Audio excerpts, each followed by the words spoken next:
All right, guys, I hope you had an awesome Memorial Day weekend. Um, we are only going to have three chapters this week we'll work with since it's a shortened week, chapter 17, 18, 19. Huge chapters. There's a lot going on. And then next week we'll work with chapter 20, finishing the book, and then some end of the book tasks, some fun stuff.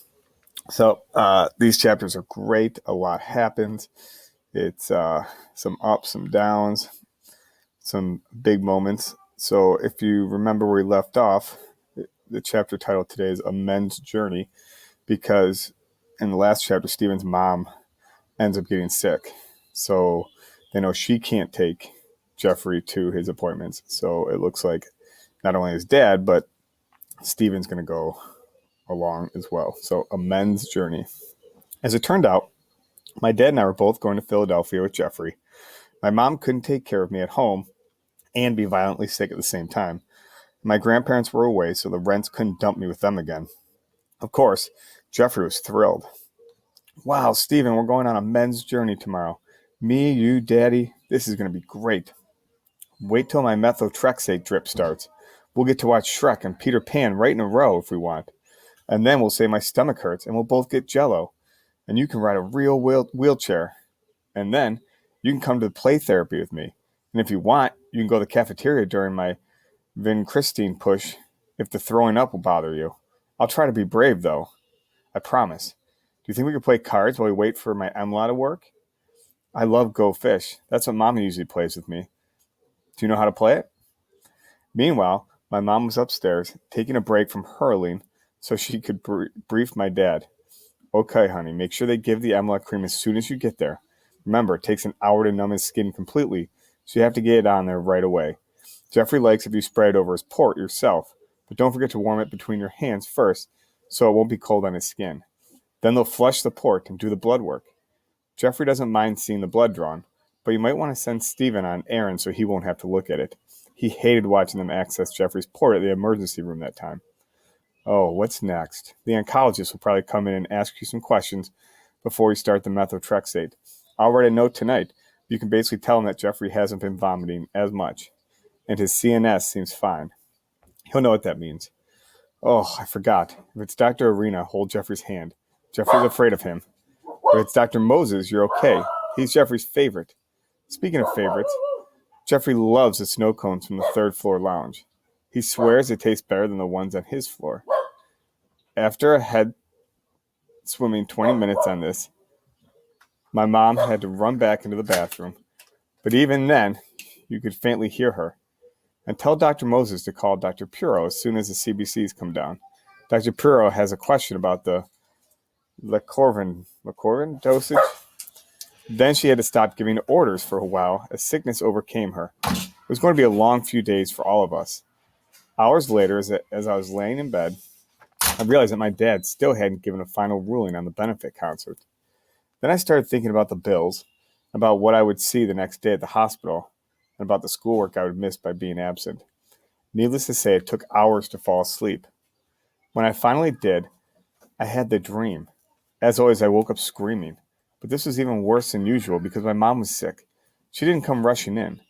By the time my dad got there, I had up by myself, sat bolt upright, smashed my head into the nightstand somehow, and bitten through the inside of my left cheek.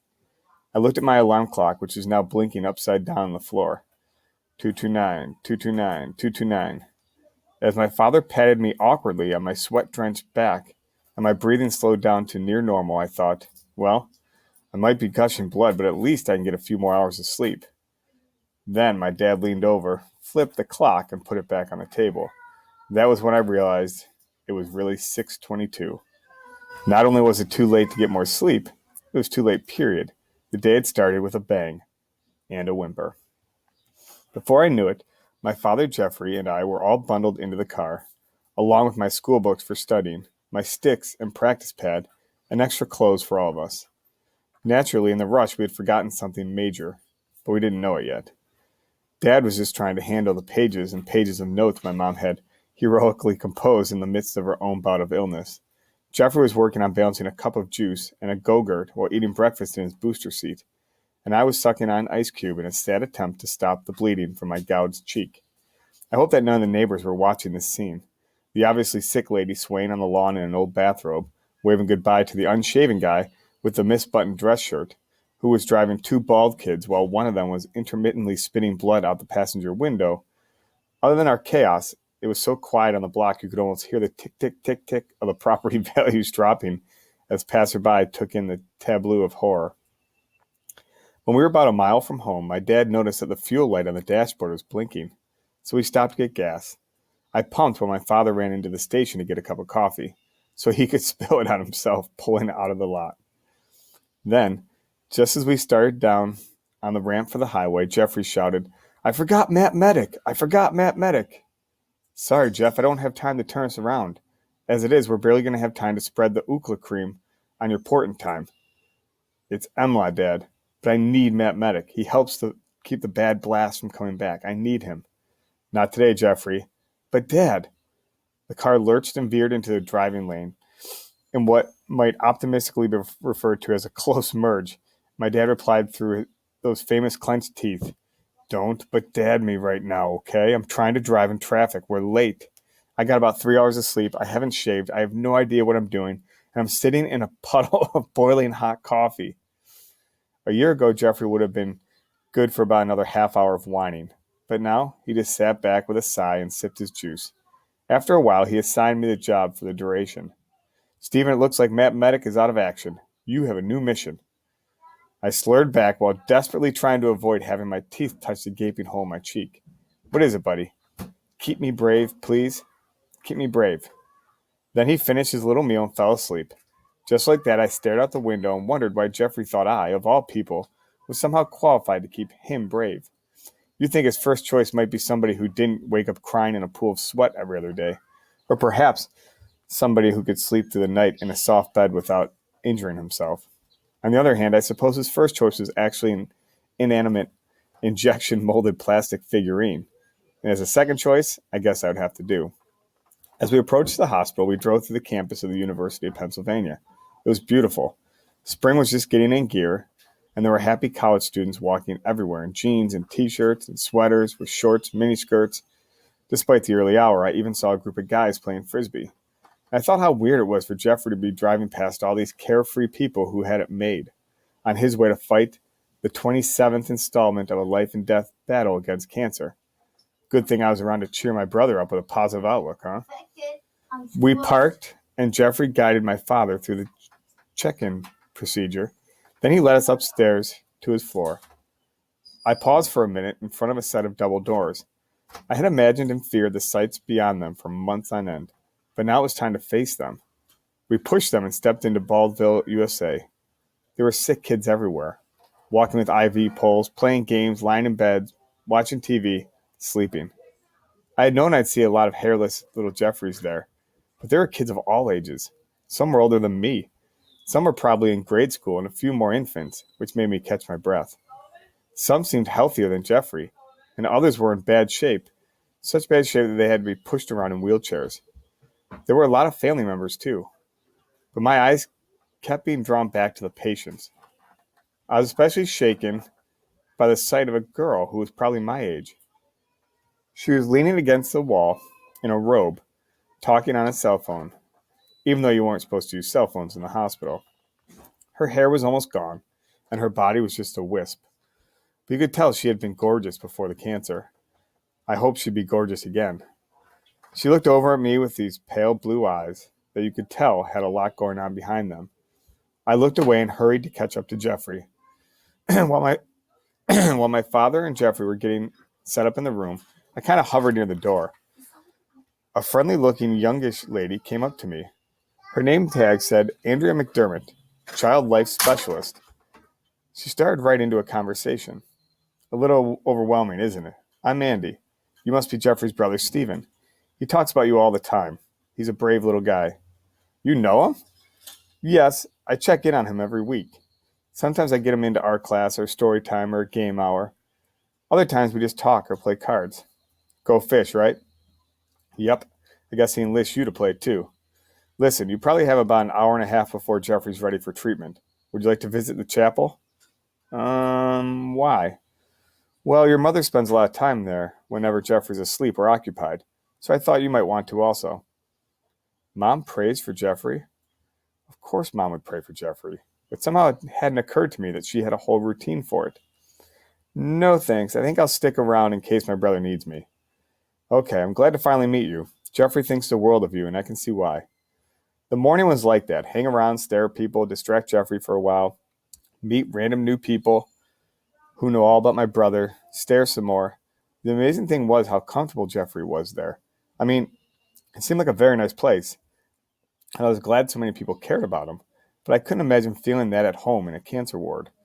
We ate lunch while Jeffrey was getting his methotrexate, whatever that was.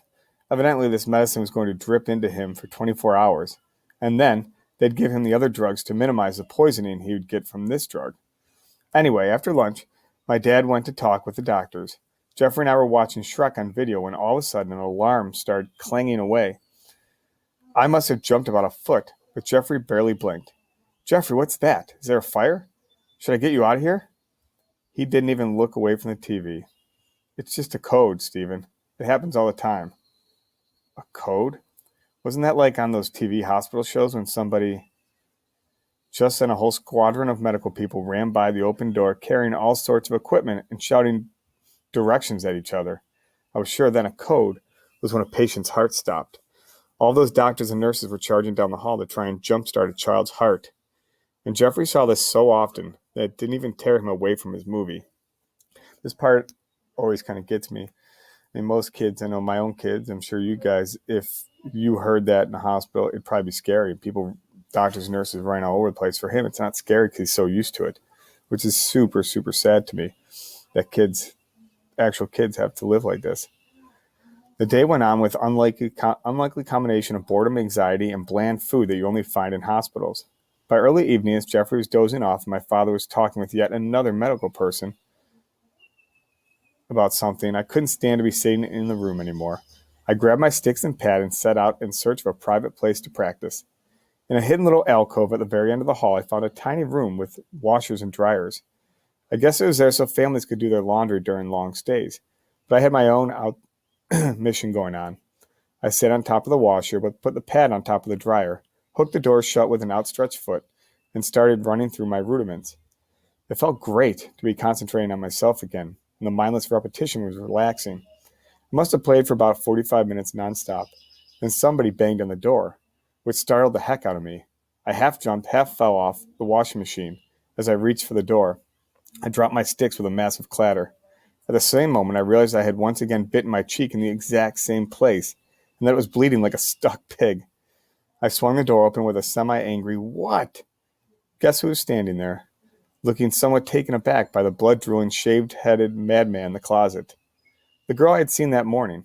She was wearing jeans and an Aeropostale sweatshirt instead of the robe, but those eyes were unmistakable. Hey, I didn't mean to bother you, but I just wanted to see what was going on. There's not much action around here at night. Yeah, I noticed. I'm sorry I yelled. I just kind of zone out when I'm playing. I listened for a while before I knocked. You're very fast. Hi, I'm Samantha. Hi, I'm Stephen. My brother Jeffrey is... Yeah, everybody knows. Everybody here knows Jeffrey. He's quite a character. Did he tell you about the time he kissed the night nurse? Oops. Anyway, he talks about you all the time. Stephen the rock star. So when I heard the drumming, I kind of figured it might be you. By the way, did you know you're bleeding? Yeah. Do you want me to come? Want to come with me to get some ice? Sure. There's a snow cone machine on the other end of the hall, but it's not as good as the one on the third floor, I've heard. So we get our snow cones and sat in the little kids' play lounge to talk. At some point, my dad saw me there, but kept walking into Jeffrey's room. Nobody interrupted our conversation, and we talked until after midnight. I told her everything about my year, Renee, Annette, drums, school, Jeffrey, and Jeffrey, and she told me everything too. Just like Jeffrey, she had ALL, but unlike Jeffrey, she'd had two relapses of her leukemia in the past 4 years. Now she was tired all the time. She rarely got to leave the hospital, and her bones were starting to ache every minute of every day. Things didn't look good. How's your family doing with all this? Well, my mom's a single parent, and we almost never hear from my dad. I have one older sister. She's away at college. We used to be really, really close. I still call her on my cell phone every few days, but she never stays on long. She hasn't visited me here since Christmas, but she promised she'd fly home in May to see me for my birthday. I hope she does. Kind of sounds stupid, but when I was little, I tried to do everything just like her. She used to love ice cream cakes, so I loved them too. For a couple of years after I got sick, she used to bring me an ice cream cake on my birthday. Last year, she couldn't make it home. I mean, she had a good reason and everything. It was finals time at college. But it sucks having a hospital cake for your birthday. It really sucks. I'm sorry. You don't have to be sorry. You didn't do anything wrong. You're here for your brother. Well, I guess I am. But I get mad at him sometimes, and I haven't been here with him before today. Well, we're here for him now. Believe me, that counts for something. We talked for a while more after that about all kinds of stuff.